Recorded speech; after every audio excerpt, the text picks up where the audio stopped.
Et je rebondis du coup parce que justement des personnes me disent je comprends pas les boutons, j'ai des boutons, est-ce que vous pensez que la propolis ça va m'aider, etc. Moi je leur dis effectivement la propolis ça va venir agir en interne, mais il n'y a pas que ça. Il faut se poser la question de est-ce que vous avez travaillé réellement la cause de ce symptôme, est-ce que vous avez essayé de chercher l'origine de votre problème de peau en fait, hein. Ça peut être dû au stress, ça peut être dû effectivement comme tu disais à l'alimentation. Donc, il faut prendre en compte l'ensemble. Et dès qu'on n'est pas bien, en fait, ça se reflète immédiatement sur le corps et ça apparaît en surface. Donc, c'est peut-être une des explications. Voilà. Salut, c'est Ben Gananda et bienvenue dans l'épisode 14 de Once Upon a Life, le podcast qui transforme ta réalité pour t'amener à rayonner et à t'élever. Je suis tellement heureux d'être de retour à tes côtés pour ce nouvel épisode. Si c'est la première fois que tu écoutes l'émission, laisse-moi te souhaiter chaleureusement la bienvenue. Je suis ravi de t'accueillir dans ce podcast destiné à toutes les personnes se définissant comme curieuses et souhaitant plus de liberté, de santé et d'opportunités. Pour profiter au mieux de ton expérience audio, je t'invite à garder l'esprit et même le cœur ouvert et à te préparer à explorer des sujets extraordinaires qui, j'en suis convaincu, vont t'aider à faire évoluer ou solidifier ta compréhension de la nature de l'univers tout entier. Aujourd'hui, nous accueillons Nathalie Vuillermoz, conseillère en apithérapie. Si t'es comme moi, t'as certainement jamais entendu parler de ce terme. Quand j'en parlais avec Nathalie, je voyais ce mot écrit dans ma tête et j'étais persuadé qu'il allait s'écrire happy, H-A-2-P-Y, comme joyeux en anglais. Mais non, on parle ici de thérapie grâce aux produits de la ruche. Apithérapie ayant la même racine que apiculture. L'apithérapie, c'est une médecine douce qui utilise donc les produits de la ruche pour le bien-être et la beauté. Nathalie représente la marque Secret de Miel depuis plus d'1 an et sa passion pour les abeilles est telle que j'avais hâte de l'accueillir dans l'émission. Les techniques dont Nathalie va nous parler datent de plus de 5000 ans et l'entreprise française qu'elle représente existe depuis plus de 10 ans. Et tous leurs produits sont issus d'un savoir-faire familial depuis 5 générations. Sa tendresse et sa gentillesse sont telles que c'était un réel plaisir de l'accueillir parmi nous. Elle nous partage sa passion pour son entreprise, le bien-être holistique, les abeilles et bien sûr, les produits de la ruche. Sans plus attendre, accueillons Nathalie Vuillermoz.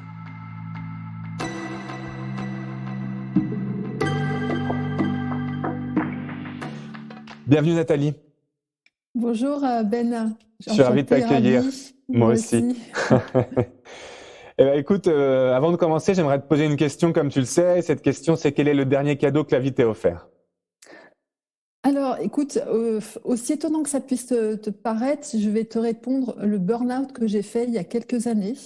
Ok. Il y a une dizaine d'années environ, j'ai vraiment vécu une véritable nuit noire de l'âme, un reset total. Pour moi, l'univers m'a envoyé une épreuve, un cadeau que je n'ai pas compris en fait au départ. J'étais complètement anéantie, je me suis retrouvée en convalescence pendant plusieurs mois, complètement perdue. Et puis en fait, j'ai réalisé que c'était un vrai cadeau, quoi. Il m'a fallu du temps et tout allait tellement vite autour de moi que ça m'a permis de tout remettre à plat, de me poser, de comprendre pourquoi j'en étais arrivée là. Et en fait, j'ai compris qu'il fallait que j'apprenne à mettre des limites et à mieux me connaître. Donc, j'ai compris mon hypersensibilité et que je pouvais en faire une force. Super, d'accord. Et j'ai même découvert aussi que j'avais des talents créatifs, des dons qui étaient enfouis tout au fond de moi depuis bien longtemps. Donc, en fait, une véritable vanne énergétique s'est ouverte. C'est génial. J'adore entendre qu'une épreuve, c'est quand même quelque chose de positif. Je trouve ça génial. Merci pour ce partage. Je l'ai transformé comme ça, on va dire. Bah, c'est un vrai exemple. Merci de partager ça avec nous. Et du coup, est-ce que c'est cette expérience-là qui t'a amené à faire de l'apithérapie ou pas du tout ? Il m'a fallu du temps, en fait, puisque moi, à la base, j'ai pas du tout de formation dans le bien-être. J'ai travaillé environ 20 ans dans le secteur administratif et j'ai gardé donc un poste pendant une quinzaine d'années dans le secteur administratif et puis j'ai perdu mon emploi, justement suite à ce burn-out. Donc, il a fallu que je rebondisse. J'ai cherché une activité dans laquelle je pourrais tourner vers les autres. parce que comme je te l'ai dit, je suis hypersensible, empathique, et donc depuis toujours, les personnes viennent se confier naturellement à moi. D'accord. Elles me demandent des conseils. Donc j'ai cherché ma voie pendant un bon bout de temps. Je suis passée par différentes expériences, bénévolat à la Croix-Rouge, bref. Et puis au fil des rencontres, j'ai rencontré le domaine du bien-être, en fait, est naturellement entré dans ma vie grâce à des rencontres, et notamment une personne qui m'a fait connaître l'apithérapie et secret de miel, du coup. Ok. Euh, et j'ai été tout de suite captivée par la vie des abeilles. C'est tellement passionnant, fascinant, ces petites fées de la nature, si bien organisées, que du coup, voilà, j'ai été conquise par Secret de Miel, entre autres, et par l'apithérapie. D'accord. Je me suis lancée, en fait, il y a tout juste un peu plus d'1 an maintenant. D'accord. Et donc, tu dis apithérapie, mais pourquoi apithérapie? Ça vient d'où exactement? Alors, l'apithérapie, alors ça m'a fait sourire quand tu as parlé de HAPIPPY, Ouais. parce que c'est vrai que certains produits de la ruche ont des bienfaits sur l'humeur, donc on aurait pu l'écrire comme ça. Ouais. Mais du coup, l'apithérapie, ça vient du grec apis, qui veut dire abeille, Ok. et thérapia, la cure, le soin, en fait. D'accord. Et ça désigne, comme tu l'as bien indiqué, l'utilisation thérapeutique des différents produits de la ruche pour la beauté et le bien-être. D'accord. Donc, tu dis utilisation thérapeutique parce que c'est quelque chose qui se fait à intervalles réguliers ou pourquoi tu utilises le mot thérapie du coup? Pourquoi Alors, on utilise le mot thérapie? euh, intervalle régulier, c'est-à-dire, C'est-à-dire que de ce que je comprends, une thérapie, ça va être un travail qui se fait sur de longues alors périodes.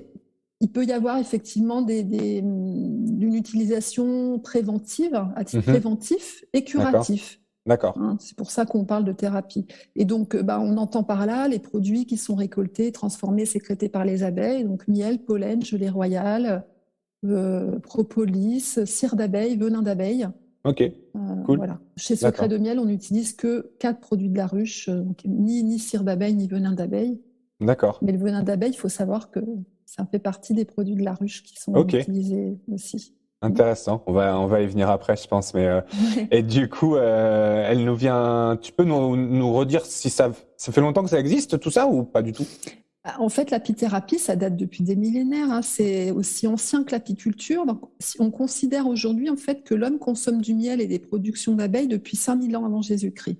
Ok. Donc, du néolithique en fait. Ah ouais, quand même.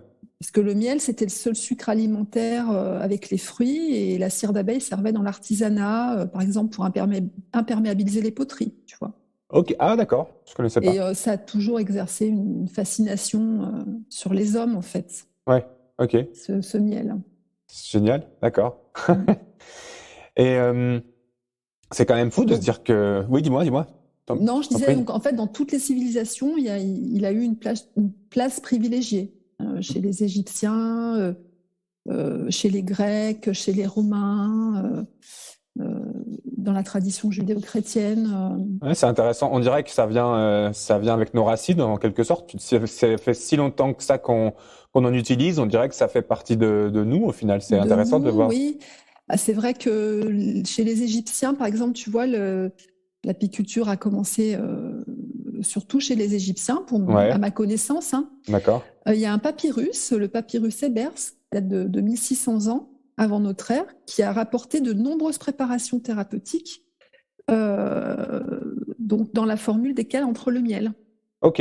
Et D'accord. voilà, donc il servait d'antiseptique, le miel, il soignait les blessures, c'était les offrandes aux dieux, qui Ok. étaient des biscuits au D'accord. miel, par exemple. Voilà, il y avait des rites funéraires aussi, où on embaumait les défunts Ah avec. oui, d'accord. Il Ok. a été retrouvé d'ailleurs je ne sais plus à quelle période, mais on m'a rapporté ça, qui avait été retrouvé justement du miel dans un sarcophage qui était intact. C'est vrai? Il faut savoir que le miel ne périme pas. Je ne sais pas si tu savais, mais le Ah miel non, pas du tout. Je savais pas. c'est pas, non, ne périme pas. Il cristallise, mais ne périme pas. La cristallisation, ça ne veut pas dire qu'un miel est Ouais. fichu, en fait. Ouais, bien sûr. Mm. C'est vrai qu'en fait, quand on y pense, les abeilles, elles vont utiliser le miel pour manger, mais aussi pour construire leur ruche. Arrête-moi si je me trompe, mais elles font pas que manger le miel, on va dire, non? Alors, elles utilisent surtout le miel pour se nourrir Ouais. et pour se protéger, elles utilisent la propolis. Ah, d'accord, ok. C'est là la Elles ont différence. un Ok. produit, elles ont le pollen aussi, hein, elles se Ouais. nourrissent de pollen, mais la propolis, c'est vraiment, on en reparlera peut-être après, mais Ouais, ouais. voilà, en tout cas, elles ont la propolis pour protéger la ruche, l'aseptiser un peu Ok. des, des bactéries, etc., des microbes extérieurs, quoi. Et donc, tu nous parles là de miel, de propolis. C'est les seuls produits qui existent de la ruche ou tu utilises d'autres produits, par exemple? Ah non, non, il y a d'autres produits, il y a le pollen, la gelée royale. Alors, le venin d'abeille, la cire d'abeille, je ne vais pas trop m'étendre là-dessus parce que nous, ce n'est pas utilisé chez Secret de Miel. D'accord. Le venin d'abeille, il faut par contre le savoir, en Asie, c'est très répandu.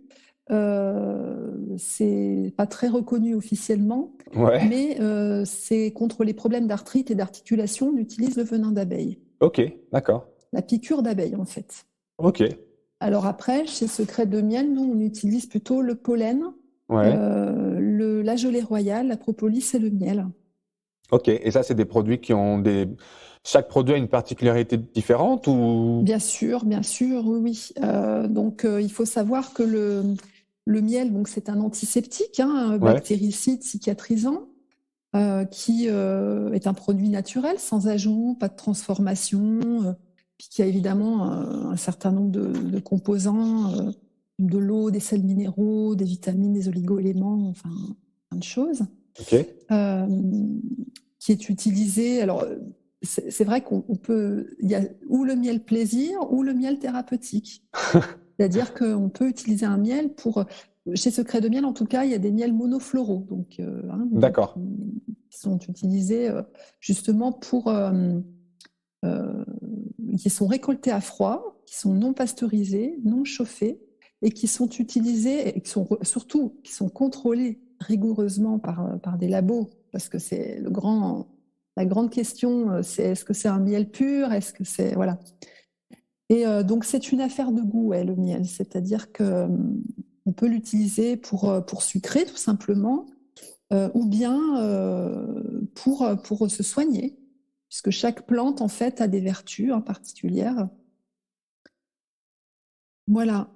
Et donc ça peut permettre d'apaiser la gorge, le corps, cicatriser les plaies, hein, puisque justement, on parlait tout à l'heure des origines. En France, dans les années 50, il y a un professeur qui a retravaillé sur l'idée que le miel pouvait aider à cicatriser. Donc, il a remis si tu veux, au goût du jour le pansement au miel dans Ok. les hôpitaux. Dans les hôpitaux. Ah, d'accord. Ok. Oui, oui. Donc encore aujourd'hui, il Donc, y a des notamment hôpitaux au qui CHU de utilisent ça. Limoges, ils ont. Oui, oui, oui. Ok. Génial. Mm. Super. D'accord. Et donc, voilà. Donc, par rapport au miel, il a évidemment plein de bienfaits, hydratants, apaisants. Après, on a la propolis, qui est un autre produit de la ruche, Ouais. qui, contrairement au miel, la propolis, c'est pas une nourriture pour les abeilles, c'est plutôt un médicament. D'accord. Ok. Si tu veux, c'est une résine qui protège les bourgeons de jeunes pousses de certains arbres, donc les peupliers. Et dans la nature, c'est une véritable barrière contre les sources d'infection, en fait. Donc les abeilles vont s'en servir pour protéger la ruche des microbes ou des parasites. Elles vont s'en servir à colmater les fissures de la ruche, par exemple, ou embaumer des petits insectes qu'elles ont tués pour éviter la putréfaction dans la ruche. Parce qu'il faut savoir qu'une ruche, c'est hyper aseptisé, D'accord. encore plus aseptisé qu'un bloc opératoire. Ah ouais? Ok. Oui, oui. Super intéressant. Ok. Ouais, donc après, voilà, la propolis, c'est un booster immunitaire pour nous, les humains. Si on devait transposer pour nous, elle va Et comment plutôt ça se être présente? utilisée. Alors, alors, nous, enfin, chez Secret de Miel, elle est à l'état brut, mais à l'extrait pur, liquide. Après, comment ça se présente concrètement, j'ai pas de photo à te montrer, mais faudrait que tu ailles voir. Mais Parce que nous, je vois le miel comme quelque chose de plutôt liquide et on va dire oui, épais là, c'est plutôt une que. résine en fait, hein, D'accord. Ok. qui est plus ou moins solide en fait. Et les abeilles la récoltent avec leurs mandibules et puis après elles la malaxent, elles la mélangent à leur salive. Mm. Et donc pour nous, c'est plutôt un booster immunitaire. Ça va servir d'anti-inflammatoire, d'antifongique, Ok. antiseptique, antibactérien. Donc c'est vraiment pour les personnes, par exemple, immunodéprimées, donc tous les problèmes de sphère ORL, par exemple, tu vois, D'accord. angine, bronchite, on va s'en servir pour ça, pour aider à combattre les bactéries résistantes. Donc j'ai retrouvé le terme que je cherchais, c'est un antibiotique naturel, en fait, la Ok. propolis. D'accord. Ah oui. Ah, ok. Ouais, ouais. Pour les enfants, pour tout ce qui est articulation douloureuse. Et pareil, il y a des composants à non plus finir. Je ne vais pas rentrer dans le détail, mais après, donc c'est sous diverses formes. Tu me demandais, on a sous forme après de propolis pur ou gélules ou qu'on peut diluer dans du miel. Donc ça se peut faire des cures Ce après. qu'on voit dans les magasins, ce qu'on peut trouver, ce sera, il me semble en tout cas, du miel, oui, et à côté de ça, du pollen, qui va être de toutes petites trucs solides et jaunes. Le pollen, oui, effectivement. Alors, le pollen, c'est le steak des abeilles. C'est une véritable source de protéines. Les naturopathes l'appellent le super-aliment. Ah, ok, très bien. Ça fait partie des super-aliments. Et donc, en fait, les abeilles, elles ont des petites pattes elles ont des petites pattes postérieures avec une brosse et une corbeille qui servent à la récolte du pollen. Et la brosse récupère le pollen et remplit la corbeille. Et après, le pollen, il est amassé sous forme de petites pelotes. D'accord. Ok. Et elles vont le déposer après. C'est les butineuses qui le déposent à l'entrée de la ruche. Et puis les ouvrières, elles les emmènent pour nourrir les larves et la ruche pendant l'hiver. Ah, c'est vrai que les Donc ruches, c'est ouais, très cadré dans une ruche, c'est c'est vrai. très très organisé. Ouais. Donc il y a énormément de choses aussi, des minéraux, des protéines, des vitamines E et B. Et c'est un probiotique naturel, le pollen. Ok. Intéressant, Mm. très bien. Ça agit sur le transit intestinal, c'est un fortifiant pour les cheveux, les ongles. Enfin, il y a beaucoup de bienfaits, Ok. effectivement. Ouais, je vois le côté super aliment du coup. Mm. Surtout voilà, en termes de protéines. On le conseille beaucoup aux sportifs. Ok, Ouais, pour la d'accord, récupération et tout ça, c'est bien. d'accord. Et tu allais Mm. nous parler de la gelée royale, c'est ça? Oui, la gelée royale. Effectivement, la gelée royale, c'est le produit phare, j'ai envie de te dire, des trésors de la ruche, parce que c'est vraiment la nourriture exclusive de la reine des abeilles. Elle est sécrétée par les glandes pharyngiennes, donc qui sont situées dans la tête de l'abeille.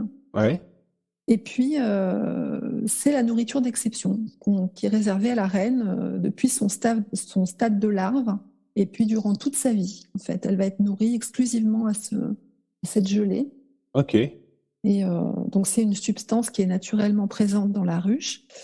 Et, donc, après, Et donc ça, c'est quelque chose que nous aussi on peut manger. bien sûr, Ok. oui, oui. Et c'est Oui, sous oui. forme de gelée, du coup, c'est vraiment une gelée royale. C'est une forme de gelée, c'est une D'accord. substance crémeuse. Ok. Elle a un aspect un petit peu gélatineux, légèrement sucré, amer, D'accord. très riche en eau aussi, composante très nourrissante. Et justement, je vais faire une parenthèse un petit peu en hommage aussi à notre fondatrice, enfin surtout au grand-père de notre fondatrice, qui s'appelle le grand-père d'Élise, notre fondatrice, s'appelle Maurice Marie. Et ça a été le premier apiculteur en France à maîtriser la technique de la récolte de la gelée royale. D'accord. Et puis après, il a formé des apiculteurs qui le souhaitaient à cette technique qui est très très complexe. Hein. C'est pas facile du tout. Comme tu le disais, donc Secret de miel, c'est vrai que c'est 5 générations de passion pour l'apiculture. Ils sont membres de l'association francophone de l'apithérapie. Et puis surtout, ils utilisent le plus haut pourcentage d'actifs d'origine apicole dans ces produits, qui sont fabriqués exclusivement en France. Il n'y a pas c'est des produits qui sont sains, pas de Ok. parabènes, pas de silicone, ni huile de paraffine, pas de dérivés de pétrochimie, et pas testés sur les animaux surtout. Surtout. Mm. Ok.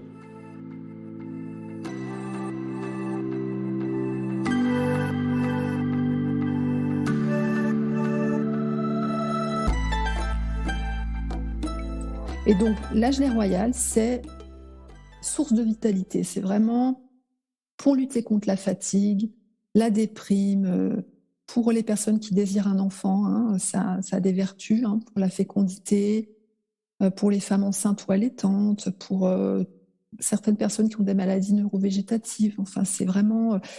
moi, perso, je fais cure de gelée royale pendant un mois et demi au changement de saison, justement pour Donc 2 fois rebooster par an. l'organisme. Oui, en gros, mais on peut Ok. faire des cures beaucoup plus longues, hein. Il y en a qui en D'accord. prennent toute l'année, hein. Ok. C'est pas contre-indiqué, non. Et est-ce que du coup, j'allais finir à une question en lien avec ça, est-ce que tout le monde peut manger les produits de la ruche? Alors, il y a des contre-indications. Donc, les femmes enceintes, elles peuvent certains, la gelée royale, etc. Dans les produits qu'on fait chez Secret de Miel, il y a certaines contre-indications pour les femmes enceintes. Je ne vais pas rentrer dans les détails. Après, le miel, on sait qu'il ne faut pas en donner aux bébés, hein, de moins de 12 mois, parce qu'ils peuvent attraper le botulisme, qui est une maladie rare, mais qui peut arriver, hein, c'est à éviter. Puis après, évidemment, il y a les personnes allergiques. Nous, on préconise toujours, quand il y a le moindre doute, de questionner son naturopathe ou son médecin généraliste, hein, pour ce genre de choses. Mais Tu parles d'un terrain allergique, mais justement, est-ce que les gens qui sont allergiques au pollen peuvent manger des produits de la ruche? Alors moi, par exemple, je suis allergique au pollen, certes, mais je mange du miel et je me demande si je peux manger du pollen, par exemple. alors, tu es allergique au pollen parce que c'est le pollen du vent. Et Ouais, en c'est fait, ça. justement, le pollen d'abeille, ça peut soulager les allergies saisonnières, figure-toi. Ah ok, très bien, Puisque le intéressant. pollen récolté par les abeilles, qu'on appelle pollen entomophile, hein, c'est le terme, est complètement différent du pollen anémophile, le pollen qui est transporté par le vent. D'accord, ok. Donc, ce qu'on conseille en général aux gens qui ont des terrains un petit peu allergiques, c'est de goûter quelques grains dans une petite cuillère, faire le Hmm. test en fait, hein, tout Ouais, bien sûr. simplement.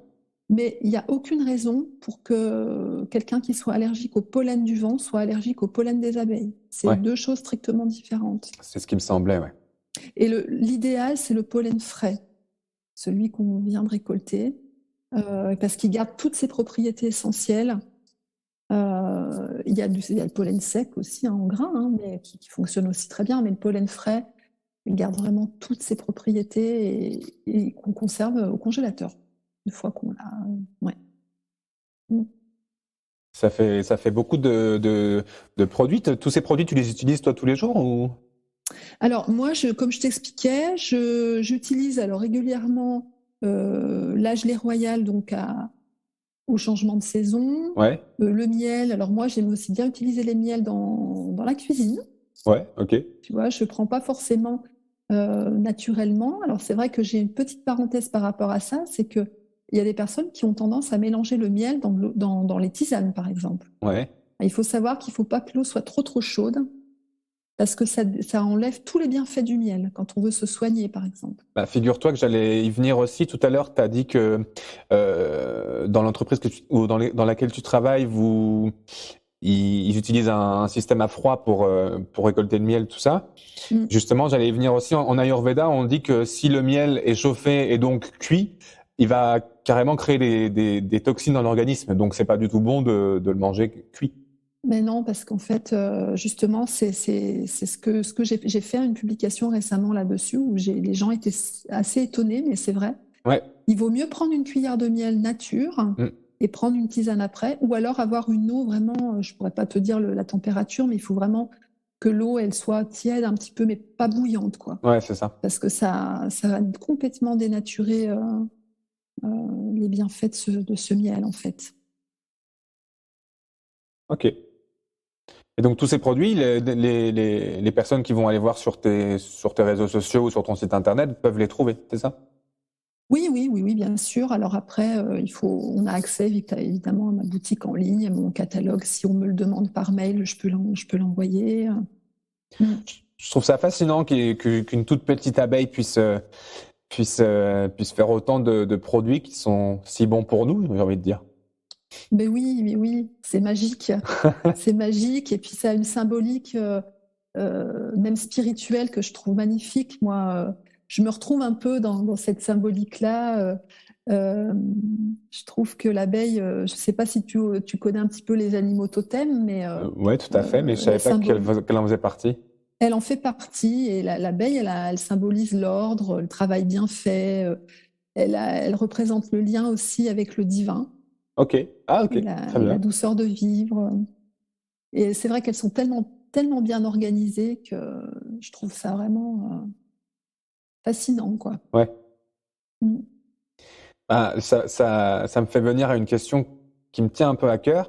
Je te l'ai certainement déjà dit, mais je suis végane. Du coup, le fait qu'on parle de tous ces petits animaux, ça me fait me poser des questions sur comment est-ce qu'on peut respecter la nature et en même temps utiliser les produits de la ruche, puisque ça reste des produits animaux au final. Donc moi, je te dis que je suis végane, mais je consomme quand même du miel parce que je pars du principe que l'animal on l'a pas tué. Mais c'est vrai que quand on essaye de réfléchir à ce genre de questions, il y a certaines personnes qui peuvent maltraiter les abeilles quand elles vont récolter le miel, quoi. Donc Alors là, chez Secret de Miel, moi, j'ai pas encore eu la chance d'aller visiter le domaine. Après, j'ai discuté avec certains membres de l'équipe de chez Secret de Miel, parce qu'il faut savoir qu'il y a une fois par an, on a la possibilité d'aller visiter le domaine, en fait. Mais je sais qu'elle m'expliquait que les ruches donc, étaient tout au fond du domaine, dans des champs tranquilles. Enfin, ils sont vraiment dans une récolte, comment dire, ils abordent l'apiculture avec douceur, quoi. C'est vraiment, il n'y a pas du tout de maltraitance. Elles sont soignées avec des huiles essentielles. ok, Et puis, il faut savoir aussi que Maurice Marie, donc le grand-père d'Élise, notre fondatrice, il s'est battu contre les entreprises qui utilisaient des pesticides, parce qu'à un moment de sa vie, il avait perdu une bonne partie de ses abeilles à cause de ça. ah, d'accord, ok. Même lui, du Donc, coup. ouais. Et pour en revenir à ce que tu disais juste avant, par rapport à la récolte du miel, euh, ne sont prélevés sur seulement les cadres de la partie supérieure de la ruche, en fait. La Ok, hausse, ce qu'on appelle la hausse, qui va permettre de garder une réserve suffisante pour nourrir les abeilles pendant l'hiver. Elles sont pas, voilà, elles vont pas mourir de faim, en fait. On ouais. va leur laisser vraiment euh, ce qu'il faut pour qu'elles puissent survivre, en fait, Mm. pendant l'hiver. Bah, c'est ce que je trouve important. En même temps, ça me paraît juste être un respect pour l'abeille qui nous donne tout ça que de respecter son environnement et sa C'est nourriture au ça. final, quoi, tout Oui, simplement. oui. Ouais, je suis vraiment ravi de rencontrer ce genre d'entreprises qui sont conscientes de l'impact environnemental qu'on a tous. On peut tous œuvrer, je pense qu'on peut tous œuvrer pour un monde meilleur et quand on fait tous un par un, comme les travails des abeilles, si on fait tous notre travail, je pense qu'on peut accomplir vraiment des merveilles, à mon avis. C'est ça, oui, oui. Je suis complètement d'accord avec toi. Et c'est vrai que chez Secret de Miel, c'est aussi un peu pour ça aussi que je suis allée vers cette entreprise familiale. Ils font vraiment des choix écologiques, surtout au niveau des packaging, par exemple, qui sont faits à base de matières naturelles, recyclables, recyclées. On a quasiment du zéro déchet. Euh, c'est des matières biodégradables en carton. Et puis, par exemple, le packaging des infusions bio aussi, qui sont compostables et biodégradables. Enfin, tu vois, c'est vraiment Parce qu'il y a aussi un des infusions souci en plus de tout permanent. ça. Oui, on fait des Ok, infusions bio d'accord. également. Ok. Oui, parce que c'est vrai que ça fait partie du bien-être holistique. Ouais, bien sûr. Ok. Et donc tu parles d'atelier, tu peux nous dire exactement de quoi il s'agit? Alors, en fait, oui, il m'arrive de proposer ce qu'on appelle des happy time. C'est un petit moment convivial avec quelques personnes durant lesquelles je vais présenter la gamme de produits secrets de miel en fonction d'un thème prédéfini. Ça va être peut-être les défenses immunitaires, la routine beauté. Ça peut être aussi la découverte de l'apithérapie, parce que comme les auditeurs et toi, en fait, aujourd'hui, parfois les gens sont intéressés pour découvrir l'apithérapie. Et puis, donc, j'essaie de proposer une petite animation autour de ça, donc proposant justement des petites recettes maison, de la confection d'un déodorant solide, par exemple. Et donc, l'idée, c'est vraiment de pouvoir échanger, de faire découvrir et permettre aux personnes de tester les produits, du coup. Et puis après, en dernier lieu, si elles le souhaitent, elles passent commande. C'est Ok. vrai que pour le moment, je fais plutôt des ventes directes avec une ou deux personnes où les gens ont aussi la possibilité de commander à distance des produits. Donc les personnes prennent contact avec moi, on organise une petite présentation autour d'un thé, et puis voilà, tout simplement. Donc après, si les gens sont intéressés, ils prennent contact avec moi. Et Génial. puis je souligne aussi que je fais aussi, je recrute des personnes là, Ok. depuis peu, des personnes des petites abeilles qui voudraient venir agrandir ma ruche. Euh, Si c'est des personnes passionnées comme moi qui ont envie de se lancer dans l'aventure, eh ben voilà, la porte est ouverte, donc on peut me contacter par rapport à ça. C'est bien parce que ton activité est holistique, comme tu disais, et ton activité l'est, et à la fois aussi les produits dont tu parles le sont aussi, quoi. Oui, c'est ça. En même temps, il n'y a pas que les produits de la ruche. Ça suffit pas en fait, hein, à se sentir bien, hein. Il faut évidemment une hygiène de vie. Et c'est pour ça que nous, chez Secret de Miel, on parle de bien-être holistique, beauté holistique. Euh, Parce que justement, notre apparence ne peut pas être détachée de nos émotions, de nos relations aux autres et de notre environnement. Ça, c'est sûr. C'est important. Donc, voilà, nous, on insiste là-dessus. C'est bien d'avoir une hygiène de vie, une bonne alimentation, et peut-être effectivement de faire appel à des techniques énergétiques, hein, les massages, le Reiki, Ouais, tout à fait. en Tout à même fait. temps que les soins les produits qui sont prodigués.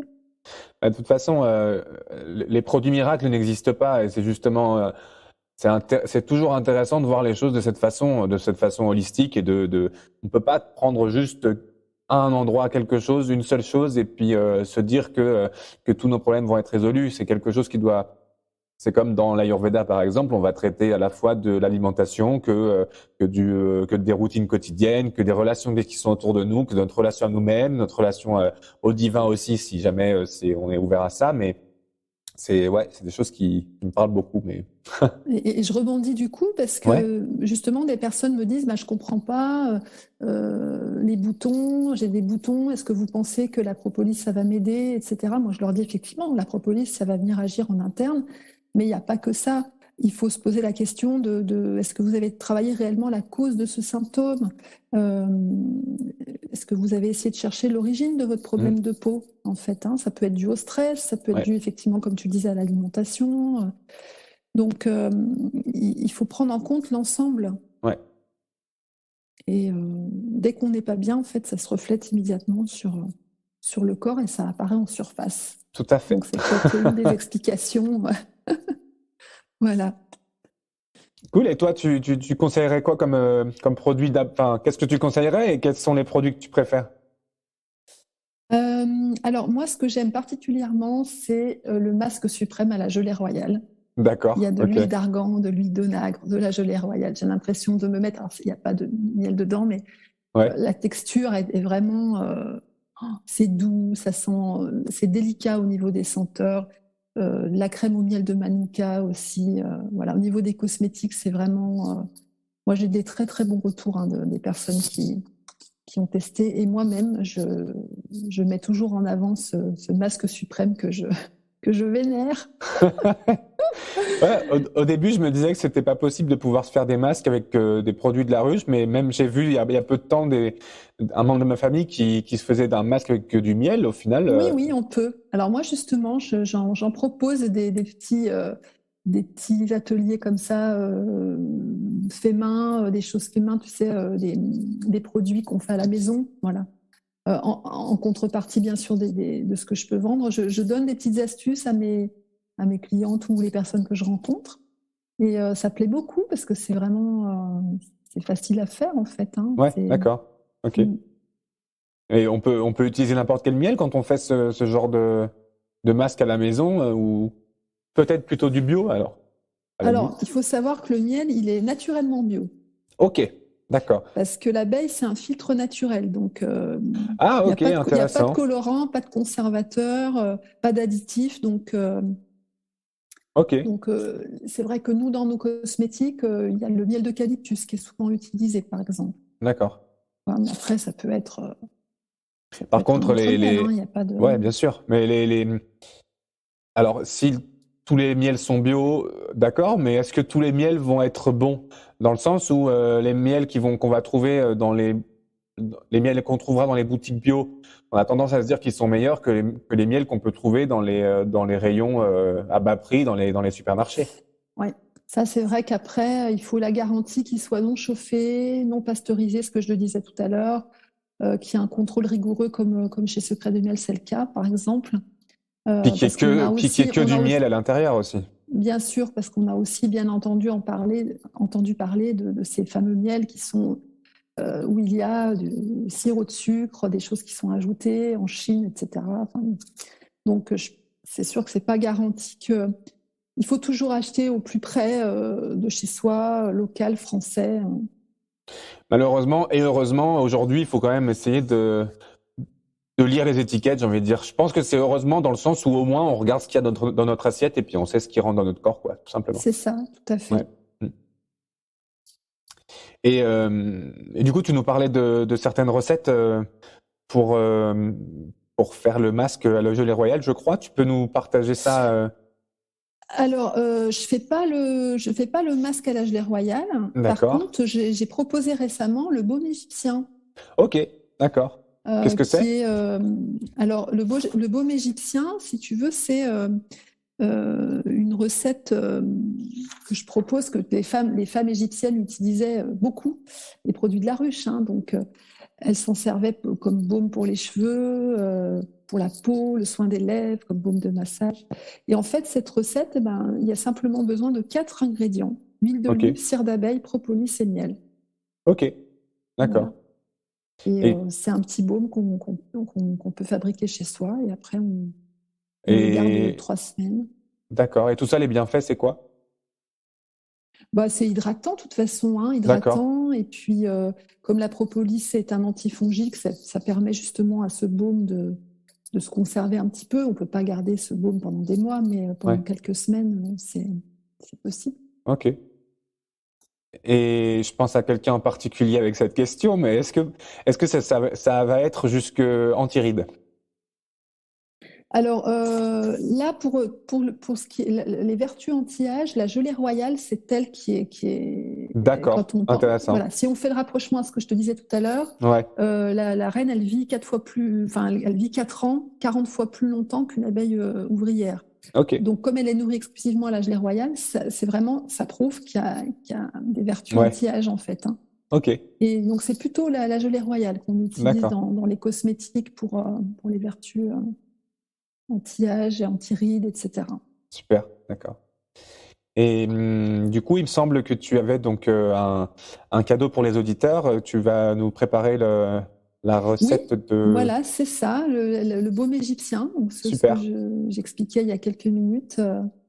Du coup, je propose de partager cette recette que chaque auditeur pourra tester. Génial. Bah, écoutez, de toute façon, tout le monde pourra retrouver ça dans les notes de l'épisode que je mettrai partout où on trouvera l'épisode, on pourra l'écouter. Merci beaucoup, Nathalie. J'étais vraiment très, très content de te rencontrer, de partager ce moment avec toi, et je vais hâte aussi, du coup, d'essayer tous ces produits. Où est-ce que les auditeurs peuvent te retrouver s'ils cherchent tes produits ou s'ils te cherchent toi? Alors, on peut me retrouver sur ma page Instagram, nathalie.secret de miel, sur ma page Facebook, Nathalie conseillère secret de miel. J'ai également un groupe privé, Les petits secrets de miel de Nathalie. Et puis, voilà, sur lequel je partage des témoignages, des articles, des recettes, justement. Et puis, mon adresse mail, hein, pour ceux qui le souhaitent. Voilà. Super, je mettrai tout ça dans les notes de l'épisode avec la recette du baume égyptien. Et si jamais, vous pouvez aussi retrouver ça sur mon site à bengananda.com/14. Merci encore, Nathalie. Je te remercie beaucoup pour l'accueil et pour cette belle expérience. Merci à toi, j'étais ravi. Merci, à bientôt. Merci. Je sais pas toi, mais j'ai appris plein de choses pendant cet épisode. Je trouve ça génial d'avoir la chance d'accueillir des personnes si intéressantes pour nous parler de leur passion. J'ai hâte d'essayer ce baume égyptien. Si toi aussi tu souhaites avoir la recette pour essayer, tu peux la télécharger gratuitement et sans avoir à renseigner ton adresse mail à bengananda.com/14. J'espère que cet épisode t'a plu. et qu'il t'a donné envie de donner la chance aux produits de la ruche de te surprendre et de participer à ton bien-être. Si tu souhaites nous faire part de tes impressions, n'hésite pas à nous contacter, Nathalie ou moi, via nos réseaux sociaux. On est disponible sur LinkedIn, Facebook ou Instagram. Et tu trouveras tous les liens dans les notes de l'épisode. Je te remercie de ton écoute et de ton attention. J'ai à cœur de faire de ce podcast un espace d'échange et d'évolution. Et tu as toute ta place dans l'histoire. Si tu souhaites me faire part des thèmes qui t'intéressent et que tu aimerais voir abordés dans l'émission, n'hésite pas à me contacter. Et si tu connais quelqu'un qui voudrait nous raconter sa propre histoire merveilleuse, ou si toi-même penses avoir ta place derrière le micro, tu peux aller à bengananda.com/préparation pour remplir le formulaire dédié. Et si tu es un artiste qui crée de la musique et que tu souhaiterais qu'une de tes chansons ait sa place dans un épisode, n'hésite pas à me contacter pour qu'on en discute. Et enfin, si le cœur t'en dit, abonne-toi au podcast pour ne manquer aucun épisode. Et laisse-moi une note ou un commentaire sur ta plateforme d'écoute préférée pour soutenir l'émission et l'encourager à toucher le plus d'oreilles curieuses possible. On se retrouve la semaine prochaine pour un nouvel épisode. D'ici là, je te souhaite une très belle journée, une merveilleuse semaine et comme on dit, namasté.